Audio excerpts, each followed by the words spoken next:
नमस्कार दोस्तों, हम लोग बात कर रहे हैं कि हमारे प्रधानमंत्री नरेंद्र मोदी जी 2014 के बाद जब आए हैं, जब हम लोग को 15-15 लाख रुपया दे रहे थे, कल लुभावना नारा दे के जब ये गद्दी पर बैठे, उसके बाद देश स्वतंत्र हुआ इनके अनुसार, इनके भाजपाइयों के अनुसार। उसके पहले देश गुलाम था 2014 के पहले।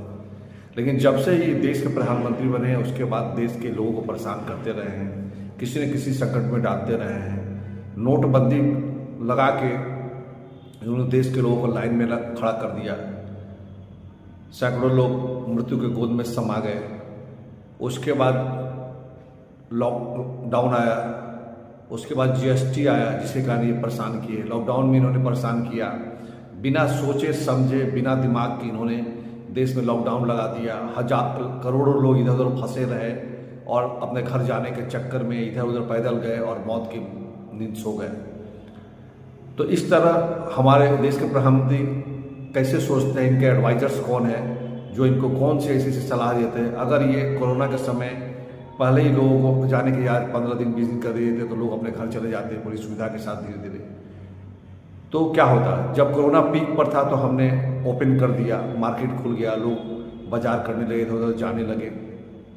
उसके बाद 2021 में उन्होंने मुसीबत में डाला, सबको कोरोना का टीका लगवाने के बाद लगा कि देश में कोरोना की आंधी आएगी नहीं, और उसके बाद सिलेंडर के लाइन में लगा दिए, ऑक्सीजन सिलेंडर के लाइन में। और उस समय ये हमारे देश के प्रधानमंत्री न होकर ये चुनाव मंत्री है जो बार बार हम कर रहे हैं, ये चुनाव पर ज़्यादा ध्यान देते। और बंगाल में उस वक्त 2021 में इलेक्शन लड़ रहे थे और देश में लोग बिना ऑक्सीजन के लिए मर रहे थे। और जब इलेक्शन खत्म होने की लास्ट रैली के बाद ही ये आकर वार युद्ध में बैठे हैं। और देश की मीडिया, खुदी मीडिया ने ऐसा दिखाया जैसे ट्रेनों पर ऑक्सीजन जा रहे, वो सचमुच जा रहे थे, इसमें कोई बड़ी बात नहीं। लेकिन जब तक हमारे देश के लाखों लोग शहीद हो चुके थे, लाखों लोग बिना ऑक्सीजन के मर चुके थे, उसके बाद ही ये जागृत हुए। इस तरह उसके बाद अभी ये तेल संकट में लोगों को लाइन में खड़ा कर दिए हैं।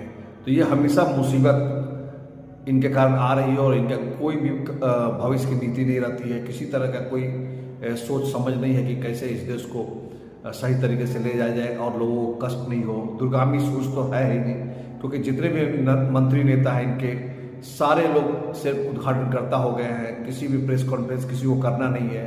तीखी जो जवाब होंगे, जो लोगों का समस्या है उनको सुनने का इनके पास वक्त नहीं है, सुन ही नहीं सकते हैं। ये सिर्फ वही लोग कर सकते हैं जिनको देश से कोई मतलब नहीं है। सिर्फ ये मंत्री बन के बैठे हुए हैं, सालों शौकत से इधर उधर घूमते हैं और देश दुनिया की सैर कर रहे हैं। बाकी इनका देश से कोई लेना देना नहीं है।